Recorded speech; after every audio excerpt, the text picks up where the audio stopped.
Good afternoon. I wanted to be sure and bring to your attention the slide that you should be seeing, which is explaining an audio difficulty that we have recently learned about, that you likely will not be able to hear the presentation today if you're on phone audio, as in if you called in for phone audio. And so we would encourage you, if you'd like to listen, you'll need to download the GoToWebinar app and follow the instructions on the screen here.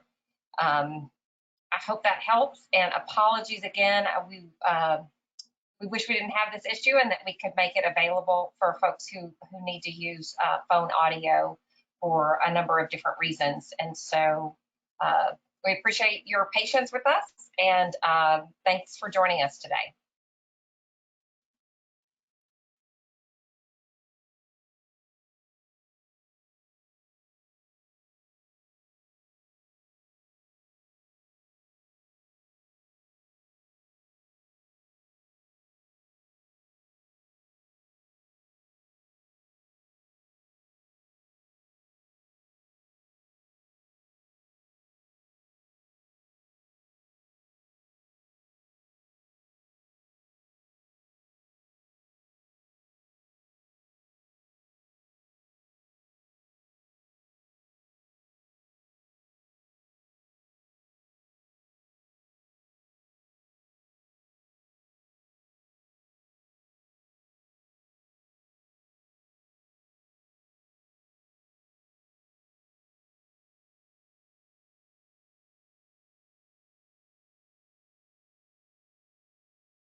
All right, I'm still seeing a number of people joining us this afternoon or morning, depending on where you are.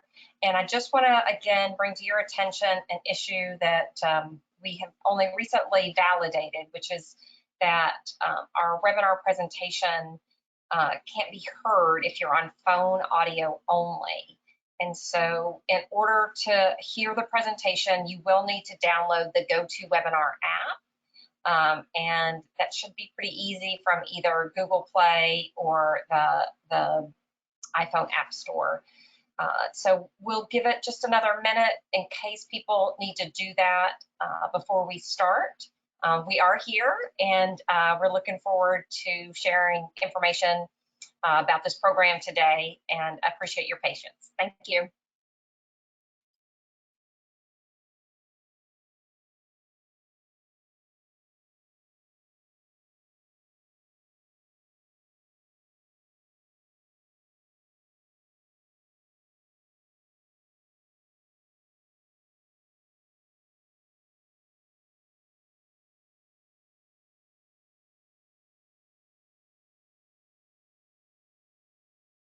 Good morning or afternoon, as the case may be, and thank you for joining the Broadband USA webinar series on our on NTIA's broadband grant programs.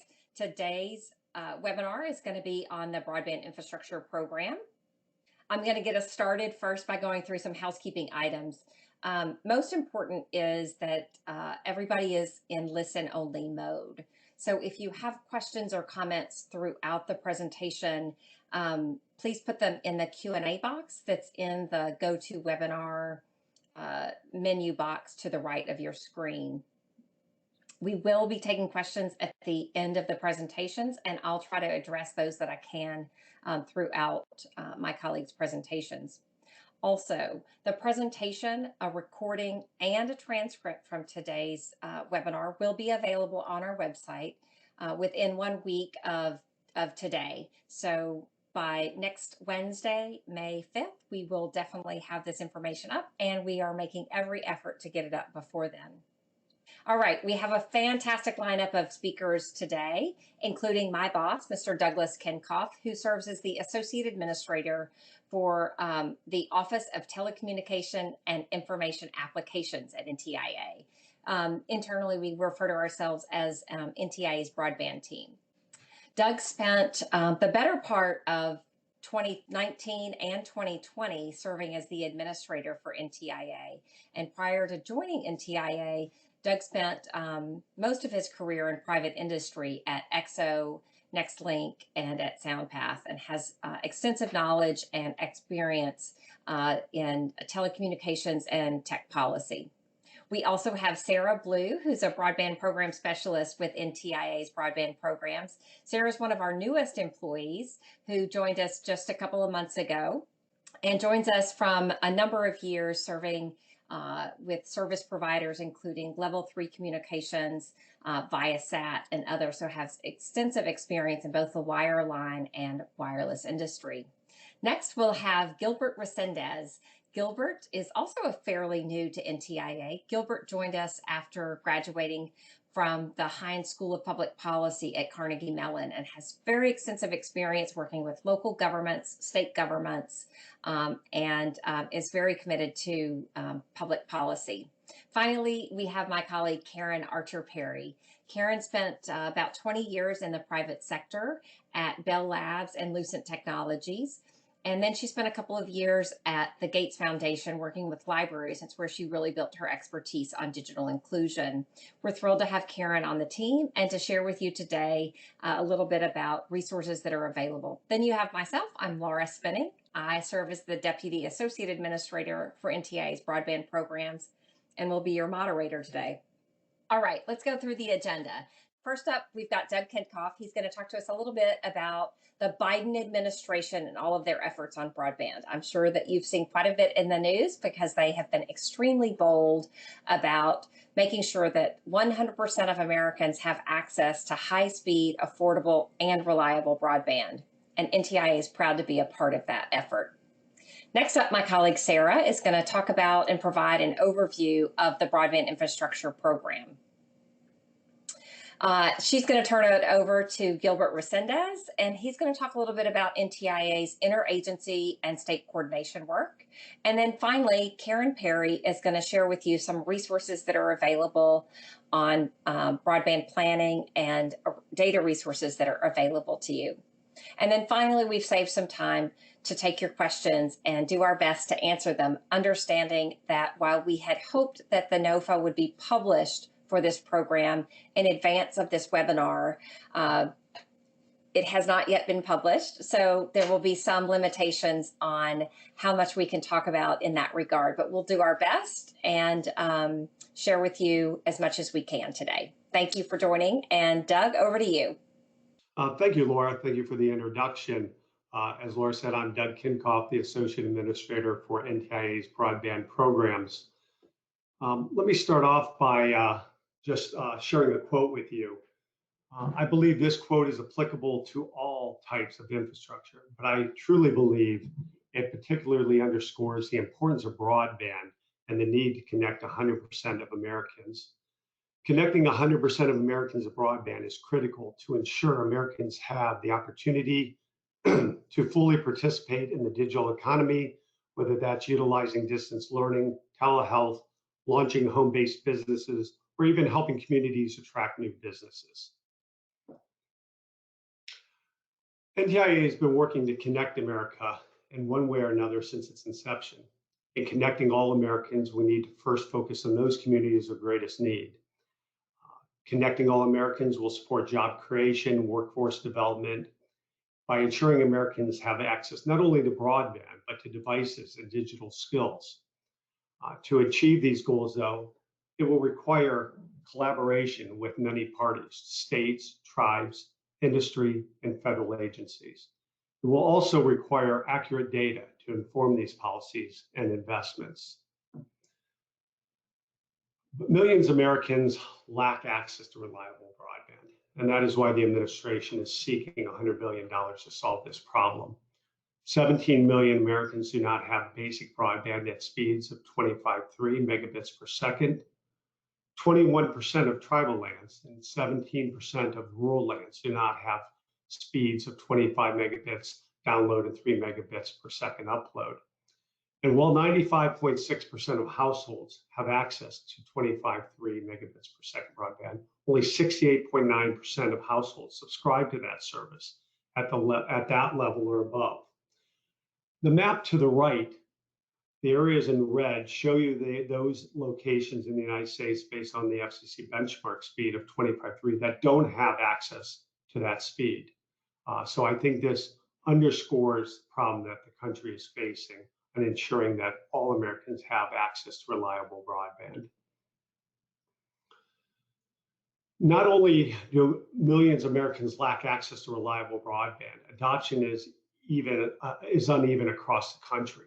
65 million Americans do not use the internet at all.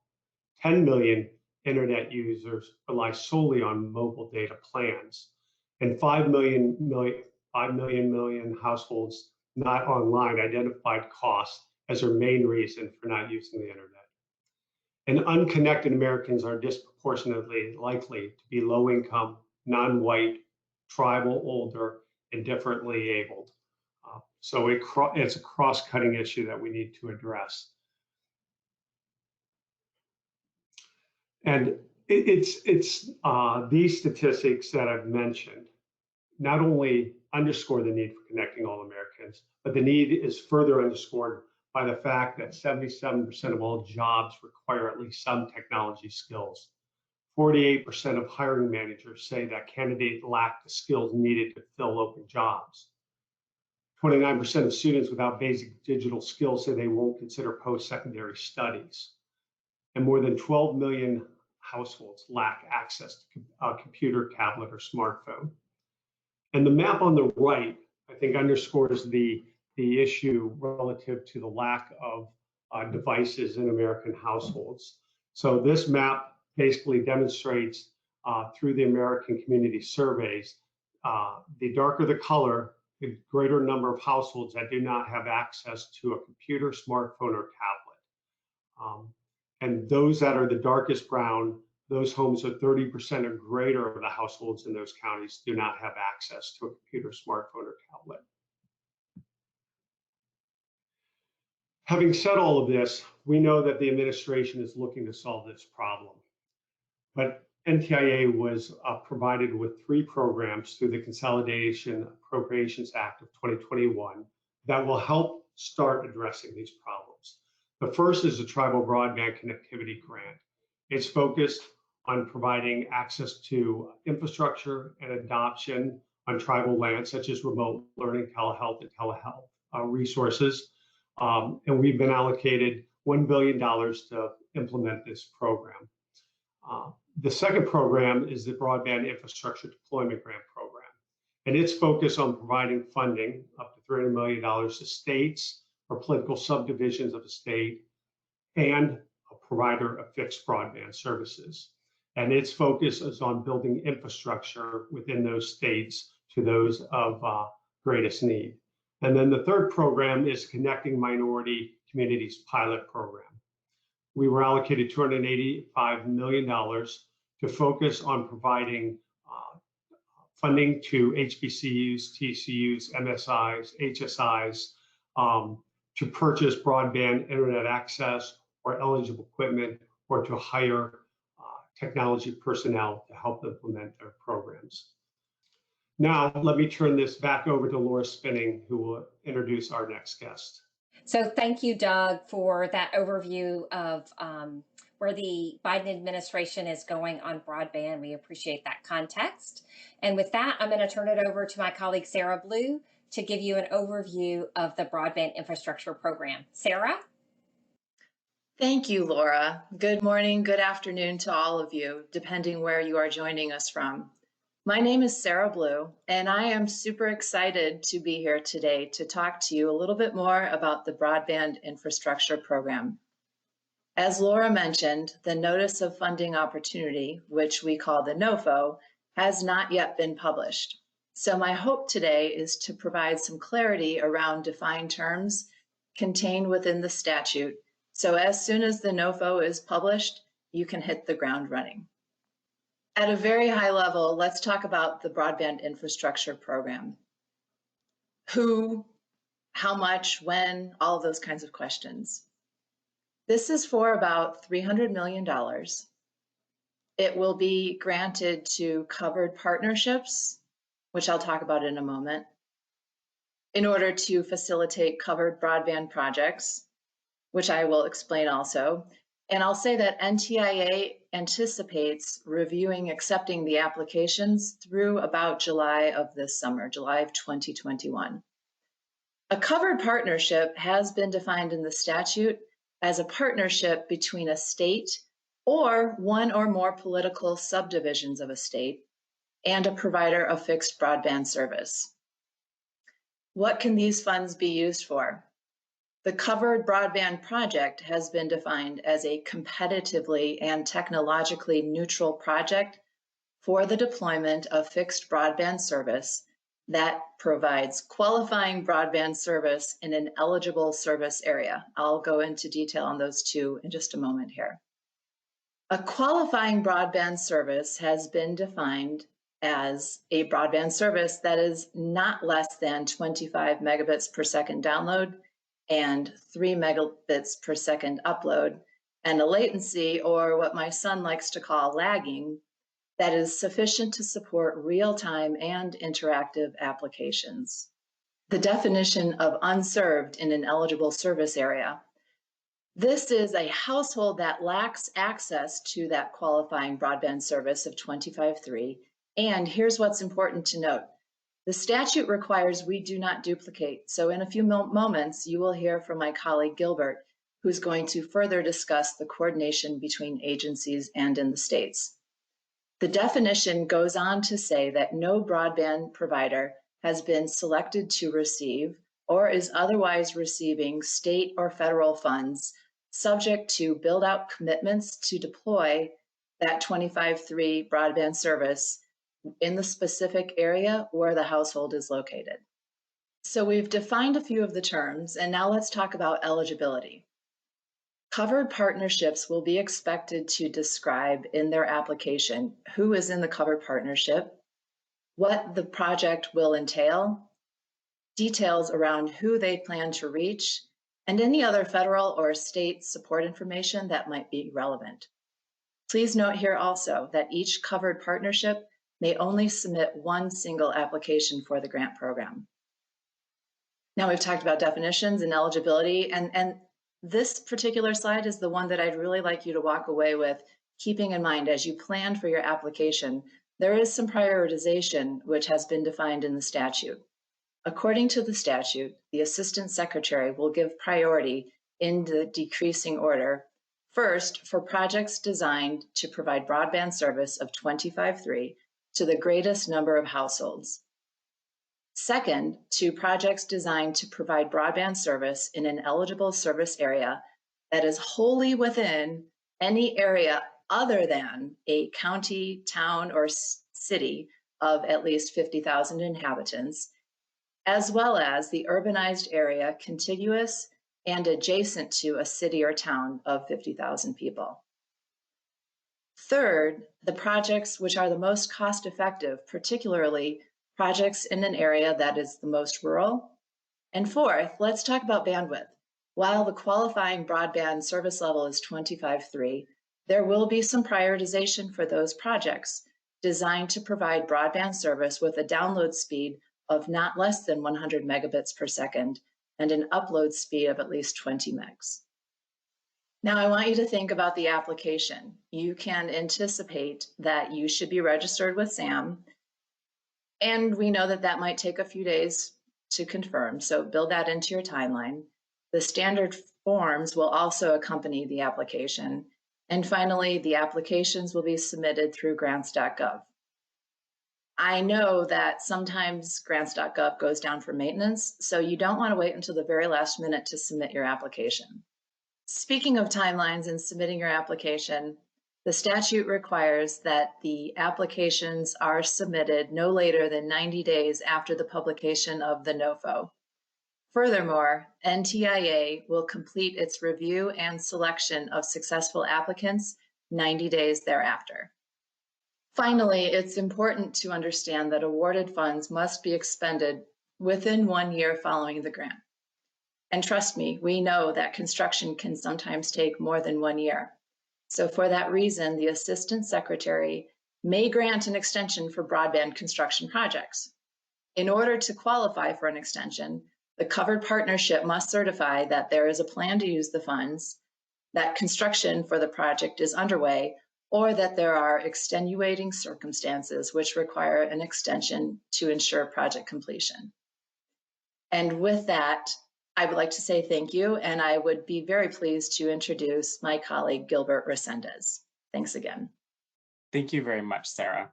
My name is Gilbert Resendez, and like Laura mentioned at the top of the meeting, I'm a broadband program specialist here at NTIA, supporting our state partnerships and outreach.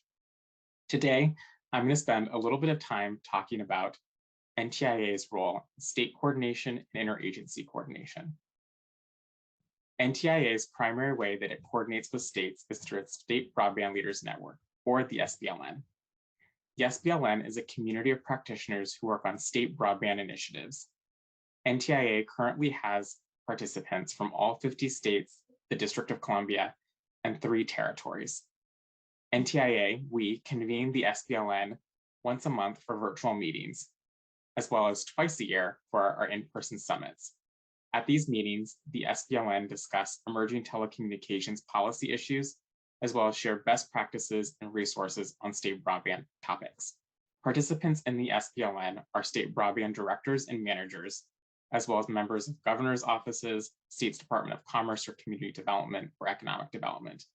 We also see a number of participants from state CIO offices, as well as university extension programs. Our SBLN participants serve as an important resource for understanding state broadband programs and initiatives. We use the SBLN to collect and gather information on state broadband programs, funding, plans, data and mapping collection practices, to name a few. We take this information and we publish it on our state resources webpage.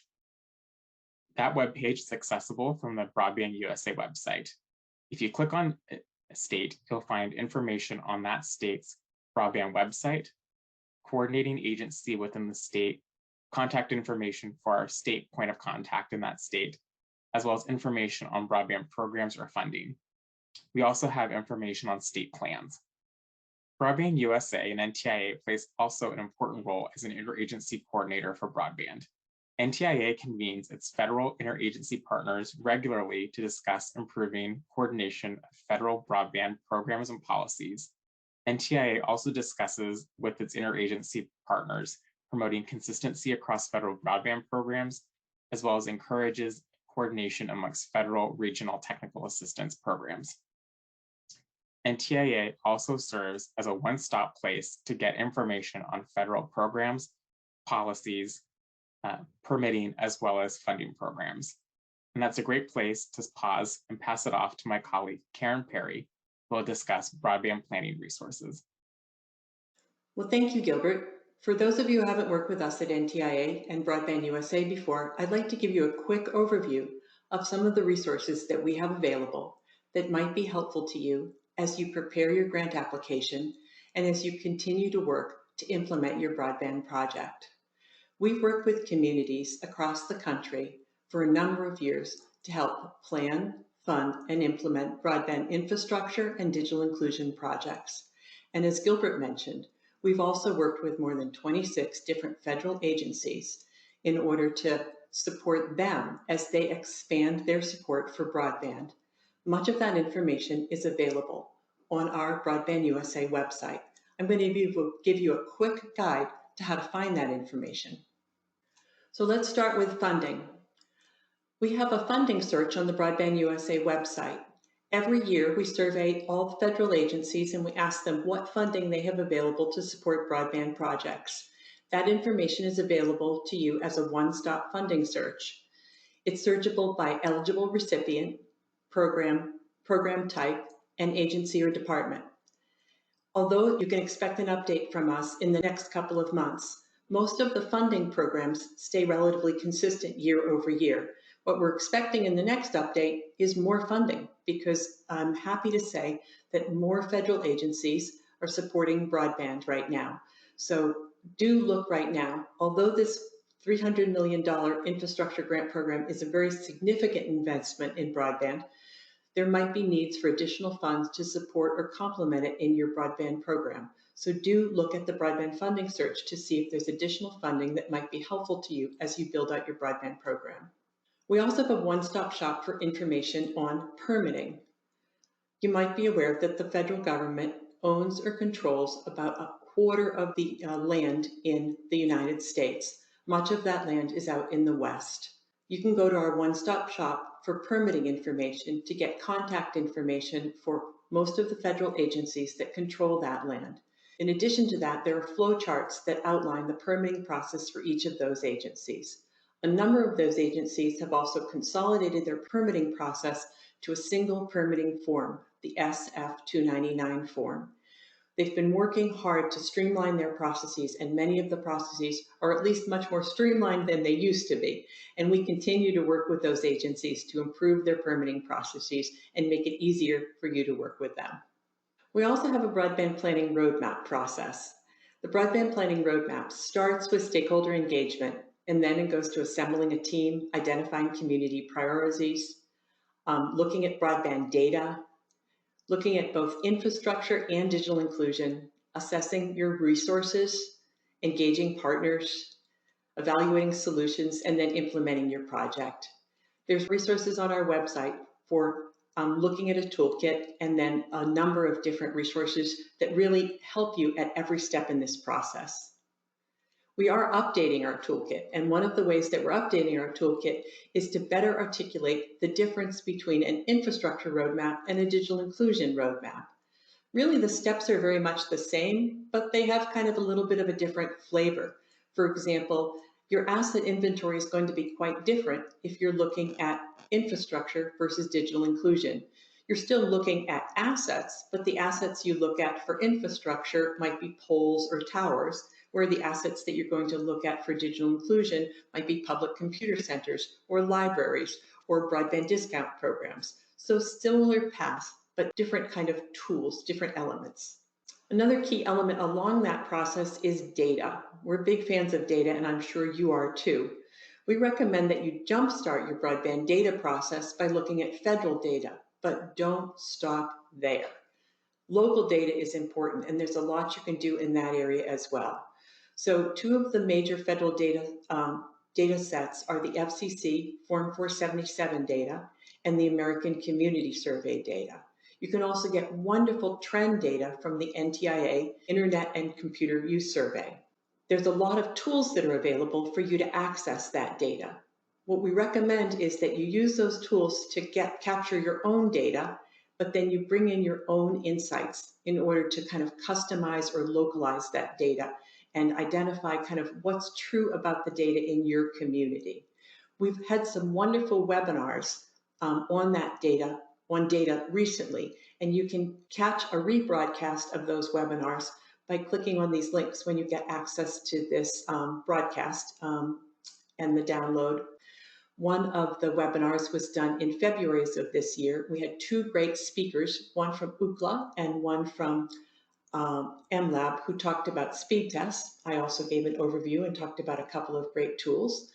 And we also had a webinar in February where we showcased the NTIA data set as well as the American Community Survey. Each of these webinars focus not just on the data, but on the tools that you can use to access the data.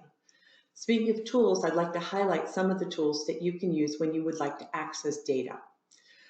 Some of those tools include the American Community Survey data.census.gov. You can use that to access almost all of the census data, but particularly the internet and computer subscription data, the quick facts data, which you can use to get a quick demographic summary of your data, Broadband Now, which is a commercial data set that you can use to get kind of commercial data on broadband, and then the UCLA and MLab speed test data sets, and then also the i3 Connectivity Explorer. The i3 Connectivity Explorer is also kind of a one-stop shop. It gives you access to both FCC Form 477 data, as well as the American Community Survey demographic data and internet and computer data, and MLab speed tests, as well as some other data sets. So it's a great way to get local data all in one spot. All of the data tools that are listed here with an asterisk are not federal tools. They're external tools, but we've listed them here because we find them useful. At least our clients find them useful, and so do we. And we wanted to make sure that we offered them and made them available to you. NTIA does not endorse those tools, though, I should mention, but we wanted to make sure that we highlighted them for you as well. I wanted to also bring to your attention some digital inclusion resources that are available for your use.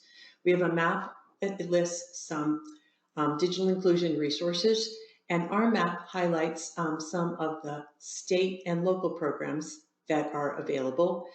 The National Digital Inclusion Alliance also lists additional programs, and you should include them as a wonderful resource as well. We've had some great webinars that highlight a number of programs, and our webinar archives is a wonderful resource for you to browse through to learn more about those programs. We also have a number of publications, and those publications are a resource that you can use to look back at resources that kind of guide you through the process of broadband planning and implementation. I've mentioned the Broadband Toolkit. We have a speed simulator. We have a guide to effective partnerships. We have a glossary of terms and a number of other publications. So check out that publications page and see if there's any tools that might be helpful for you. I could go on, but I don't want to. I want to leave time for you to ask your questions and for our team to do our best to answer them. So I'm going to hand it back to Laura so that she can moderate and answer your questions.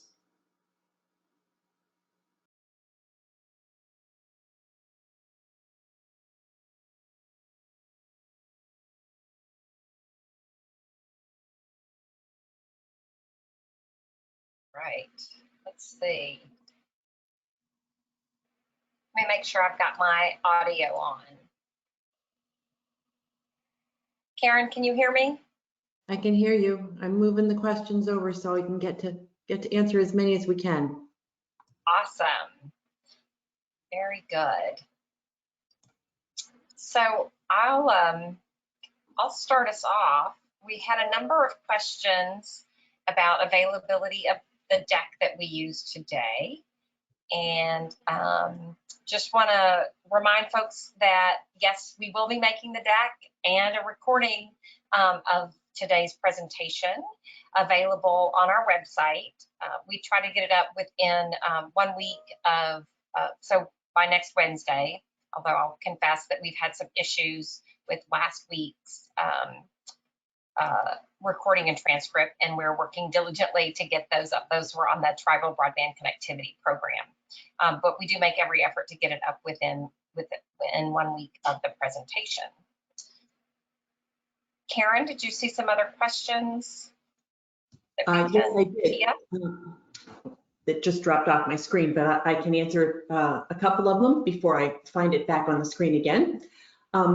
I'll answer first a few of the easy ones before we get to some of the more challenging ones. We got a lot of questions. First, let me answer a few of the easy ones about communications. A number of folks asked questions about how to communicate with us. The way to reach us is to send us an email to Broadband USA. The email can go to broadbandusa@ntia.doc.gov, and we will put that email address in the chat in just a minute, as well as we will show it on the screen at the end of our slide presentation. You can send us an email to ask to be put on our mailing list so that when we have information to share, we send it out to you when we blast it out. You can also send us email if you've got feedback.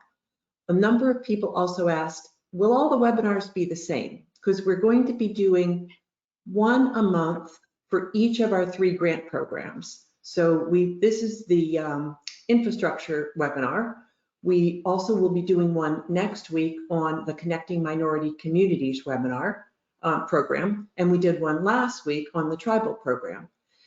Next month in May, we will do 3 new webinars on each of those 3 grant programs, and we will do that for every month all summer. And the purpose of each of those webinars is to give you the information you need to submit great grant applications.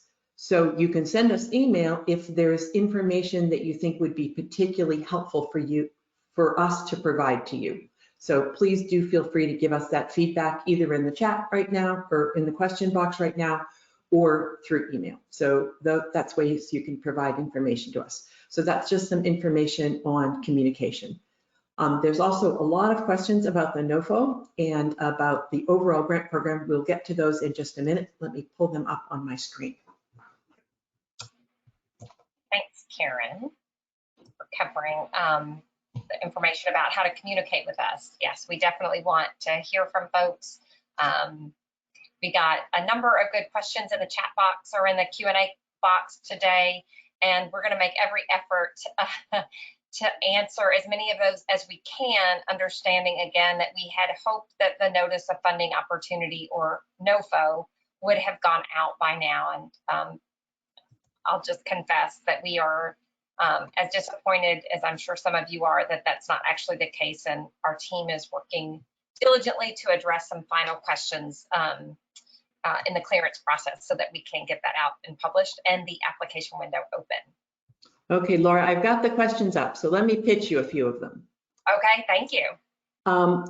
First off, this idea of a covered partnership is still a little bit confusing to people. So I know that Sarah covered it in her presentation, but would you just explain a covered partnership one more time for us?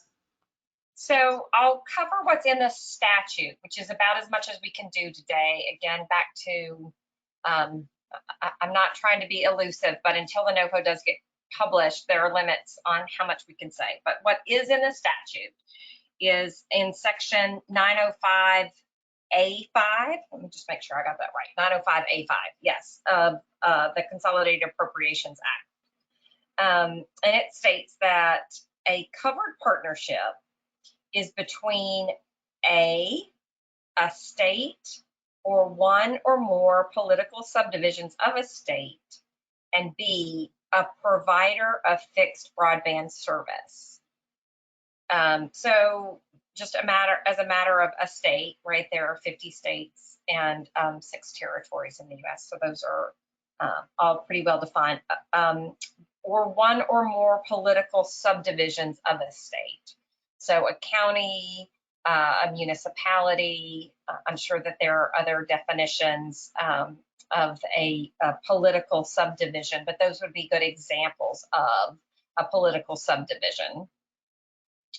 And then B, and remember it's and, a provider of fixed broadband service. And that's all that the statute states about what makes up a covered partnership, which is an eligible entity for this grant program. So can a service provider apply by themselves? Not according to, that would not meet the definition as it's outlined in the statute. Okay. And do we know yet, or can we say whether the application needs to come only from the state or only from the municipality? Or is that something we're going to have to wait for the NOFO to find out? I think we're going to have to wait for the NOFO for any additional clarification. But it is a good point. We have had that question in a number of different forms. So even we'll probably be continuing to, in our FAQs, refine how that question gets answered. And through the workshops and the webinars that we do, the more questions that we get that are specific to what you're looking to submit, we can work to answer your specific situation. But right now, what we can say is that the statute defines it as a state or one or more political subdivisions of a state, so and somebody, provider. So somebody did ask, can it come from a private entity? And the answer is no, it is going to come from a government entity. It'll be a state or a municipality, but they are definitely looking for, via the statute, that partnership with service providers. And then somebody asked, what do we mean by a service provider? And the statute particularly says a fixed broadband service provider. And that is what it says, a fixed broadband service provider. That's correct. That's what it says. A number of people ask questions about permitting. And can you talk a little bit about, does the project have to be permitted ahead of time? So in fact, this is really important in terms of being sure that you're not spending money that you expect to be reimbursed for. And so I'll kind of cover that generally in terms of how federal grant programs that at least I have experience working on have worked. And that is to say that there are limited expenses, and it does depend typically on what's either in the statute or in the NOFA once it's published, about any expenses that are incurred once the NOFA or whatever the funding mechanism is has been published and the date that the application window closes. Those are typically referred to as application expenses, pre-award expenses. They may have different names under different programs, but it's usually limited. And sometimes that's written in the statute, sometimes it's written in the NOFO, sometimes it's provided in guidance. But it is typically a limited amount or a certain percentage of the grant award. But that has to be after the NOFO is published and before an award is made. And then of course, it only applies if an award is made. And so it wouldn't be possible or reasonable for permitting costs to be eligible in that scenario. And therefore, you shouldn't expect that you would need to have permits pulled and all of the engineering that has to be done in order to secure a permit before the application is submitted. We have a two-part question here. We have somebody who says that they've been waiting more than 12 months for a permit from the U.S. Forest Service for a project that cross U.S. Forest Service lands. And they're concerned about meeting that 1-year deadline because of that. And so the two-part question, I think implied, is a question about an extension. And the other part is a question about what can be done to expedite that permitting process through the U.S. Forest Service. So, Karen, I would just come back to the offer that you made, which is, I mean, usually it's hard to answer or address that without knowing any more specifics, just that I'll acknowledge having worked in the industry and worked to secure rights of way and permits and those kinds of things, that certainly public lands have a high bar in terms of the permitting requirements. And we would welcome an email from you if there's a specific situation that we can assist, if you will, in how you might address that with the Forest Service. But I'm reluctant to say any more about a general statement without knowing more about the specifics, other than generally understanding that that permitting process can take a while, and certainly that that's understood in terms of projects and why there is consideration for construction projects specifically potentially taking longer. And we do have there's a provision in the statute that says that the Assistant Secretary has the opportunity to grant extensions for construction projects beyond 1 year. So we have, that is kind of built into the statute, and we fully expect to be able to, we are already planning on granting those extensions. So we understand that. Specifically for this issue, if you would like to send us an email with the details on this issue, we'd be happy to look in and see if there's any calls we can make to understand the issue better. Let me pull up the question list again. Okay, yeah. there's quite a few coming in, I'm noticing. I'm having a little trouble keeping up with them.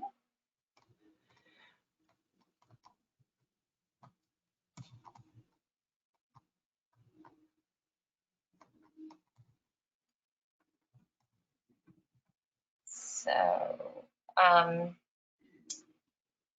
we talked about the issues around covered partnerships. We talked a little bit about permitting.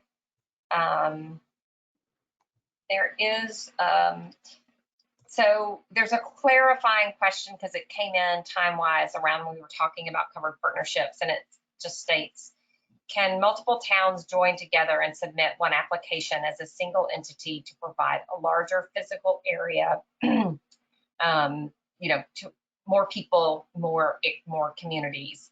And the way I read that language, yes, it states one or more political subdivisions of a state. And actually, we would, you know, very much encourage reaching larger numbers of people and areas that are not getting appropriate service today. In a similar vein, a number of folks have pointed out that, you know, while $300 million is a lot of money, it might not be enough money, and they've asked how we can support them in looking at how the projects, how these 3 grant programs and other grant programs can be complementary rather than working against each other. And Broadband USA, as part of this same legislation, was asked to continue the work we've been doing with other federal agencies to make sure that all the broadband work that the federal government does is complementary. And we have been working with really all the federal agencies that touch broadband to provide coordination efforts, both as a policy effort as well as through a mapping program that we do. And so we're very well along the way from an agency to agency perspective, as well as our work with states in doing that. And one of the things that we will be doing through this grant program down the road is we'd like to work with all of you to see how we can support you in making sure that your efforts are complementary. So we already have that funding search on our website, which will be updated within another couple of months, as I mentioned. And you can use that to see how additional funding might be available in order to support your efforts. But at some point in time, I expect one of our webinars will specifically talk about how some of the evolving funds that are available might help you really build back better, build up, you know, create programs that address the larger needs in your community. So that is definitely on our agenda going forward. Thanks, Karen. I'm trying to look at some of the other questions that have come in as you were talking through that. And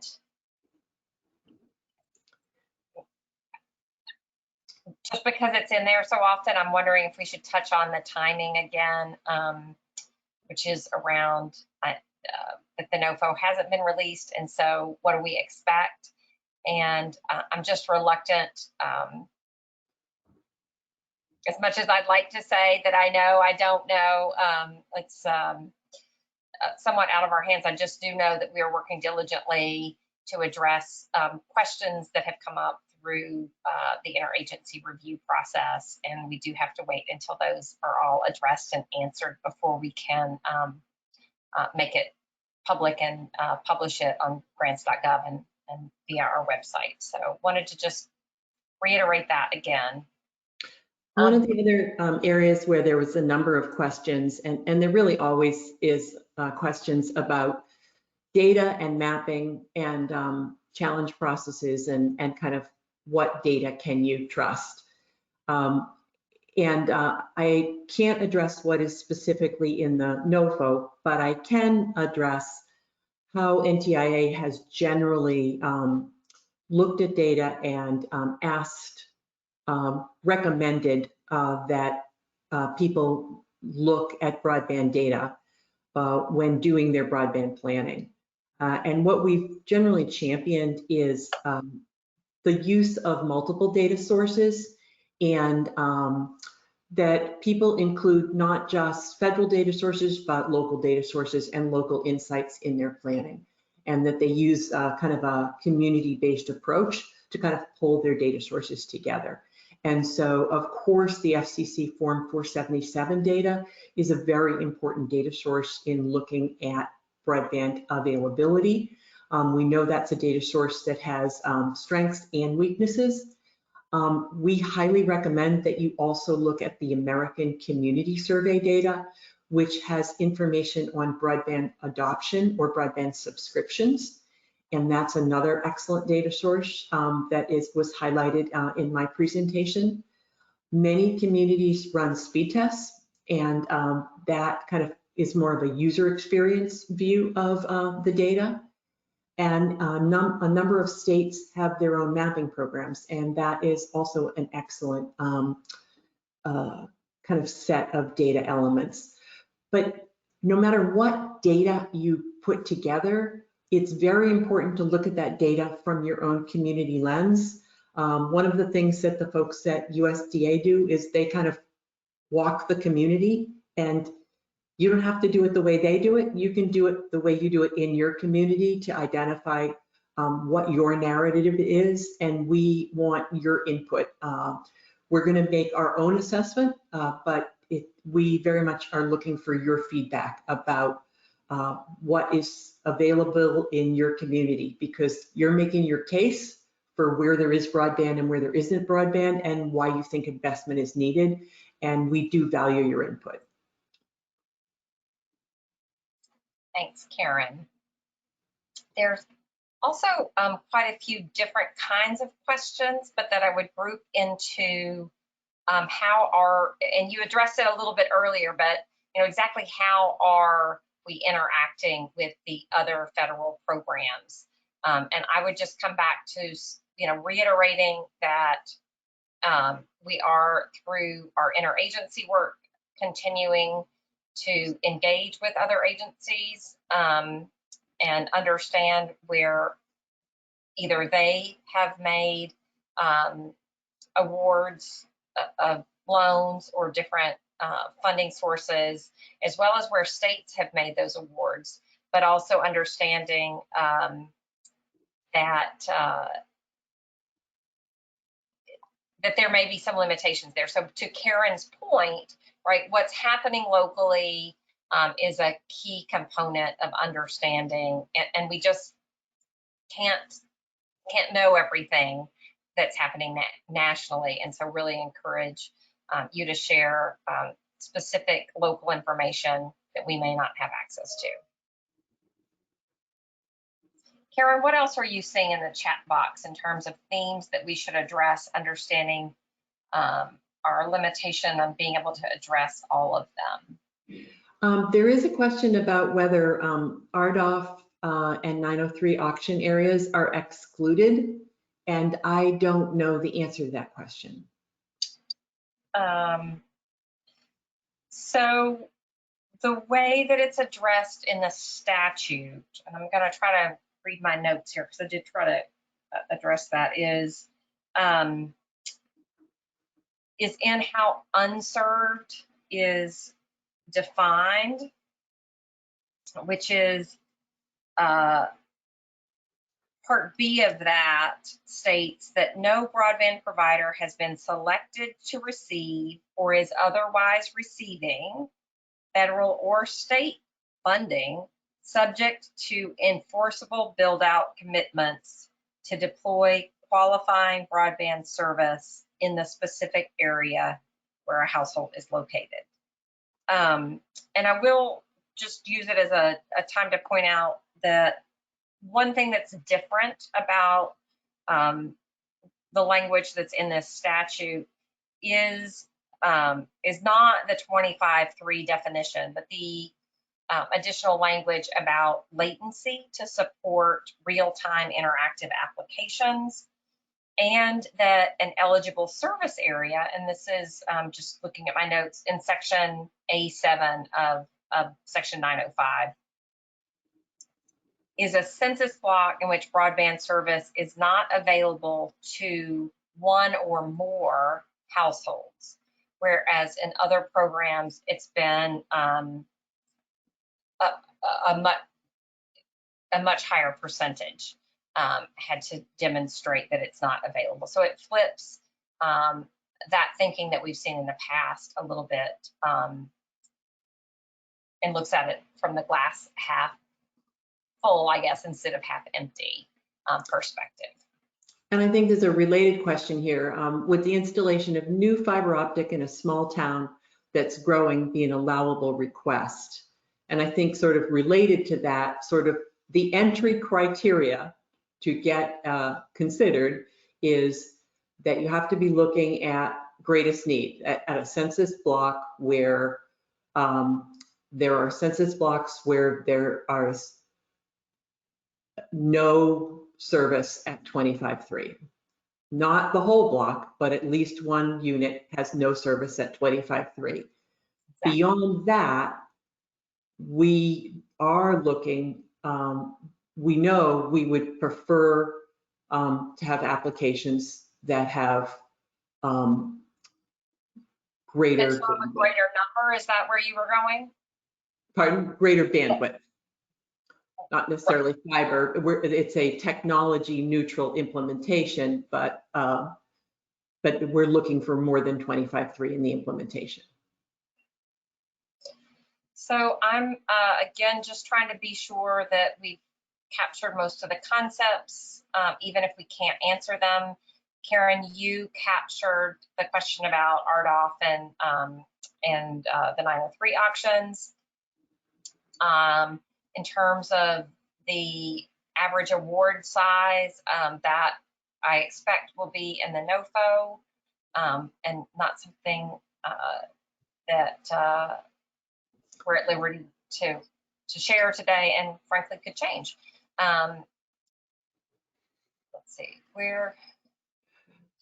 there is another question about the broadband grant program, the Tribal Connectivity Program webinar from last week, and that recording, which I did state would be available as of yesterday, and I'm aware that it's not up, and it's actually not an issue with the recording, it's an issue with our website, and I apologize.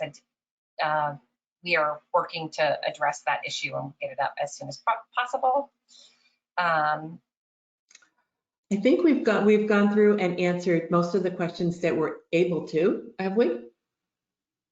But I'm seeing a couple of others. One is, can a nonprofit economic agency apply? And a nonprofit would not, I'm hesitant to jump to say no, but my gut says no. That a nonprofit economic development agency isn't a political subdivision, although I'm not confident that I know that that's the case. So that might be something that the specific situation might be worth looking at more specifically once the NOFO comes out. Are matching funds required, Karen? I don't believe we can say that yet. Well, what I'll say is that that will be an issue that's addressed in the NOFO. My recollection, and if I have my notes correctly here, that the statute is silent on that issue. Okay. And I think that we did address the question about, can multiple political subdivisions, and in this case the question is about counties, come together with a service provider to submit an application? And the answer is that yes, that would meet the definition of a covered partnership. And then let's see. The one other thing that I wanted to point out, though, is that it is very challenging for Laura and I to not be able to answer your questions. It doesn't mean we don't appreciate every single one of them. The reason that And we really do look forward to answering every single question, both through the NOFO and through FAQs, which we will be publishing on our website. It will be extremely fun to do this webinar when the NOFO is published and when we can answer every single one of these questions in detail. We are happy that you've asked the questions and that we can record every single one of them and that we can make sure that we put them into our FAQs and that we can get the questions answered as we develop the FAQs that will go with this grant program. And so, like I said, it is awkward for us to not be able to give you the best answers that we want to have. But at next month's webinar, we hope to be able to share the NOFO, to share detailed answers, and to, over time, put those detailed answers into FAQs. And so we are happy to have the questions, and we will put the answers together as quick as we can, and we will share them with you. And we do appreciate you asking, and we promise to get the best answers we can for you. We'd rather give you good answers when we can than not. Laura, do you want to show us the wrap-up slides? Sure. Give me 1 second to move this out of the way. Right. Very good. All right. So as Karen mentioned, and I think we've mentioned a number of times, we are extremely optimistic, but still a little bit cautious about committing that we will have the NOFO out by next month's webinar, which will be May 12 and 13, but I'm extremely optimistic with just a little bit of caution. And just on the slide, which will be available soon, the list of the series for each of the programs. So we are doing quite a bit of these and hope that you'll join for as many as are relevant to your ongoing efforts locally to improve broadband availability and the kinds of applications that are so important to everyone's lives. We'll start every one of them at 2:30 Eastern time, and you do need to register. We haven't had an issue with the registration limit of 1,000, but that is one of the reasons that we do like the GoToWebinar platform is it does have scale. And so, again, we apologize for the no phone audio difficulty, which we're working through, but weighing pluses and minuses of the different platforms that we can use. And I believe, do we have one more slide? I'm trying to, just to say thank you. And as Karen said, we love to hear from you. We are putting in place a process to regularly across the team address questions that are difficult or that we don't immediately have an answer to, so we can provide consistent guidance on how to appropriately submit your application and ensure that it's consistent with the statute and gives you the guidance that you need. So you can find past webinar recordings on our website, the broadbandusa.ntia.gov/past-event. And please do email us at broadbandusa@ntia.doc.gov. We'd love to hear from you and hope you have a wonderful afternoon, and hope you'll join us back here next month. Thanks so much.